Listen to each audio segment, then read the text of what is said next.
નમસ્કાર મિત્રો, આપનું સ્વાગત છે ગુજરાતી સફળતા પ્રેરણાદાયક કહાણીઓમાં।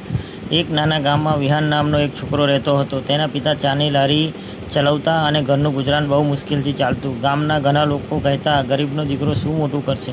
પણ વિહાનનું સપનું મોટું હતું। તે પોતાના માતા પિતાનું જીવન બદલવા માંગતો હતો। દરરોજ સવારે તે પિતાને લારીમાં મદદ કરતો અને પછી શાળાએ જતો। રાત્રે બધા સૂઈ જાય પછી તે રસ્તાની લાઇટ નીચે બેસીને અભ્યાસ કરતો। મિત્રો મજા કરતા ફરતા, પણ વિહાન પોતાની મહેનતમાં વ્યસ્ત રહેતો।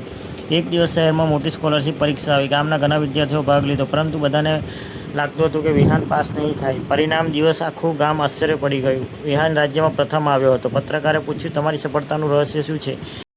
વિહાન હસ્યો અને બોલ્યો, ગરીબ મારી મજબૂરી હતી, પણ હાર માનવી મારી પસંદગી નહોતી। મેં મજબૂરીને બહાનું નહીં, પ્રેરણા બનાવી। તે દિવસ પછી ગામના લોકો પોતાના બાળકોને કહેવા લાગ્યા, પરિસ્થિતિ નાની હોય તો પણ સપના મોટા રાખજો। મોરલ, મહેનત અને આત્મવિશ્વાસ હોય તો ગરીબી પણ સફળતાનો રસ્તો રોકી શકતી નથી।